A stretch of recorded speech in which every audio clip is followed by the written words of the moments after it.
Bom, agora eu faço uma outra pergunta. Uma pergunta até bastante mais problemática. Assim, por quê? Temos o caso do Ficha Limpa. Né? No caso do Ficha Limpa, o senhor perdeu, acho que quase um ano de exercer quase um ano de mandato.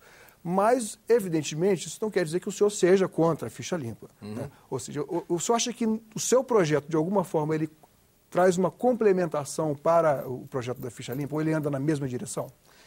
O Ficha Limpa é um avanço também diante de uma sociedade que quer, né, aprimorar as relações do poder como um todo, aí eu estou falando na palavra poder de forma mais ampla, com a própria sociedade. Onde é que nasce a Ficha Limpa? Nasce sobretudo do Rio de Janeiro, onde havia visivelmente uma infiltração de traficantes, sequestradores, bandidos realmente na política, com as milícias, milicianos que se elegiam vereadores, deputado estadual, e a sociedade do Rio, em boa hora, se mobiliza para evitar que isso pudesse prosperar. O Congresso, que algumas vezes anda fragilizado, quer dar uma resposta muito rápida à opinião pública e, de fato, apesar da boa concepção da lei, redigiu essa lei de forma imprecisa. A lei tem falhas na sua redação. Não faz muito tempo que o ministro Gilmar Mendes vinha defendendo publicamente uma revisão por parte do Congresso do escopo da lei, do bojo da lei. E há, inclusive, dois sentimentos. Quer dizer, eu, como cidadão, percebo no Supremo Tribunal Federal, que é o tribunal, a corte máxima do país, dois sentimentos. Assim, um que não, acham que o clamor das ruas não deve ser levado tão em consideração, e outros, ou seja, deve-se prestar mais atenção às leis em si mesmas e não dar tanta atenção. Não é bom para a democracia, para o Estado de Direito, que o Congresso responda simplesmente a clamores que surjam conjunturalmente. Vai gerar distorções. Nós já tivemos isso exemplificado ao longo da história da humanidade. Então, a Ficha Limpa é uma lei importante, Eu preciso falar um pouco da minha situação, né, para não ser confundido com essa gente. Né? Eu fui prefeito 3 vezes da minha cidade natal de Campina Grande, fui governador 2 vezes do meu estado da Paraíba, fui superintendente da Sudene durante o governo de Itamar Franco. E foi reconduzido pelo voto popular ao governo. Cheguei aqui como senador com 1 milhão de votos. 1 milhão de votos. Nunca tive uma condenação por improbidade, eu nunca tive uma conta rejeitada, eu nunca recebi uma imputação de débito. Eu fui punido no âmbito estritamente da justiça eleitoral, que, ao meu ver, data vênia, com licença, errou na decisão. Você acha que foi um julgamento político? Não vou dizer que foi um julgamento político, eu acho que foi um julgamento equivocado, no que diz respeito à compreensão de um programa social que nós tínhamos, muito semelhante ao Bolsa Família, e a Justiça Eleitoral entendeu, ao meu ver, repito, de forma equivocada, que aquele programa social interferiu no resultado da eleição e que eu teria sido eleito governador graças a esse programa, o que não corresponde à realidade política eleitoral da Paraíba. Quem está me vendo na Paraíba sabe exatamente do que eu estou falando. Tanto é que eu disputei 4 eleições para o governo do Estado, em 2 turnos cada uma delas. Vencemos o primeiro turno em 2002, vencemos o segundo turno em 2002, vencemos o primeiro turno em 2006, vencemos o segundo turno em 2006. Eu fui eleito 4 vezes governador da Paraíba. Na eleição subsequente, pela soberania do povo da Paraíba, fui eleito senador com mais de 1 milhão de votos. Eu sou o senador mais votado da história do nosso Estado. Então, ter uma vida limpa, mais do que uma ficha limpa. Eu tenho uma vida limpa. E chegar aqui, você chega com um pouco dessa pecha de ficha suja, ficha limpa, agora eu tenho uma trajetória absolutamente, né, que aponta para a retidão, para a lisura, com as minhas falhas humanas, meus pecados, meus limites como ser humano, mas com uma conduta que está atestada por Tribunal de Contas da União, Tribunal de Contas do Estado, por toda essa vida pregressa que eu tenho. Agora, senador, voltando ao seu projeto de emenda à Constituição, sim. O senhor sabe também que conseguir as assinaturas é muito mais fácil do que 3/5 nas 2 casas, em 2 votações. O que o senhor tem receio que aconteça, assim, digamos assim? Quais são as pedras no caminho? Eu acho que o trâmite, em conjunto com uma série de outras iniciativas, você tem uma produção legislativa no Brasil que é muito rica, muito intensa. Inclusive, e a pauta agora, inclusive nesse ano eleitoral, está assoberbada. Né? Vai ter uma pauta sempre cheia, a própria eleição vai diminuir o ritmo de funcionamento das 2 casas. O que é que me cabe como legislador, que sou como senador, representando a Paraíba, com muito orgulho? Acompanhar a tramitação. Eu vou lá, passo a passo. primeiro passo foi dado quando eu fui à tribuna, comuniquei à casa o fato a de ser da apresentação. oposição, de não pertencer à base do governo, o senhor acha que não lhe dificulta um pouco essa... Essa é uma questão de Estado, isso não diz respeito à oposição e a governo, essa é uma questão de Estado, da Constituição brasileira que transpõe governos.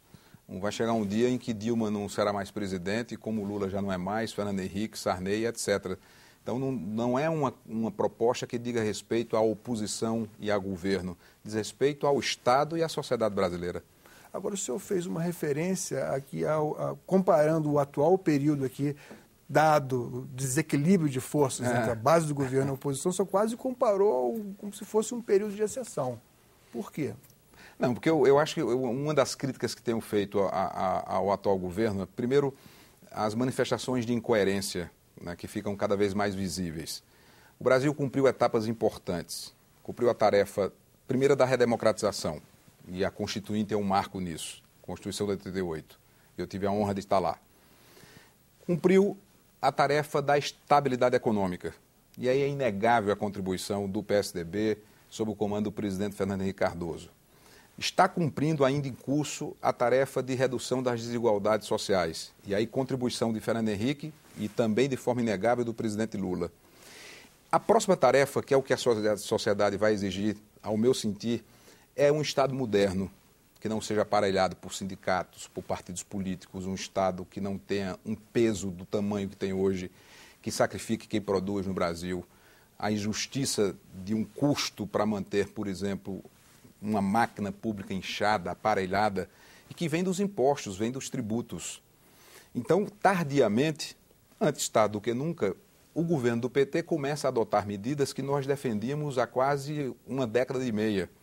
O senhor fala da privatização dos aeroportos. Privatização dos aeroportos, por exemplo, nem essa nós ousamos fazer, porque aeroporto tem um sentido estratégico, é porta de entrada e porta de saída de um país. Não vou falar do aeroporto, eu vou falar do fundo de complementação da aposentadoria do servidor público, que o PT era radicalmente contra e aprovou lá na Câmara. Digo desde já, nós, senadores do PSDB, vamos aprimorar o texto se for preciso no Senado, mas a tendência é votar a favor, não do governo, mas a favor do Brasil. Inclusive sofrendo o risco de virar vidraça para apedrejamento de movimentos. Não é por aí. Não se pode fazer política com esse tipo de receio, porque senão o Brasil não avança. Se a gente ficar preso, é esse Brasil moderno que precisamos chegar nele. A corporações, a movimentos de reivindicação localizadas, e a cada setor que se organiza mais e aparelha o Estado, ele impõe um custo para o conjunto da sociedade. O salário do trabalhador brasileiro hoje é curioso, porque o trabalhador ganha pouco, mas quem emprega gasta muito. Então é uma equação que não fecha. O trabalhador tem um salário pequeno, mas quem emprega gasta muito, porque tem uma sobrecarga de tributos para alimentar um Estado cada vez mais pernicioso, incapaz de gastar com qualidade, com 38 ministérios. Não faz sentido a sociedade brasileira estar mantendo 38 ministérios com essa estrutura gigantesca. O próximo passo, o próximo dever de casa, a próxima tarefa, será exatamente levar o Brasil à modernidade. Uma gestão competente, uma gestão que não seja perdulária, uma gestão que seja eficiente. E o PSDB tem quadros para isso, eu não tenho dúvida, porque tem exemplos, a começar por Aécio Neves em Minas Gerais, com o exemplo do que Aécio fez em Minas, para mostrar que é possível fazer isso no Brasil. Então, o que nós pretendemos, só para concluir a resposta, por favor, que está sendo longa, eu sei, o tempo é generoso, aqui talvez se excede. Então, o governo peca por movimentos de incoerência, ele erra ao fazer o rolo compressor no debate de algumas matérias, sobretudo com as medidas provisórias. Meu Deus, a sociedade brasileira precisa acordar para o problema das medidas provisórias.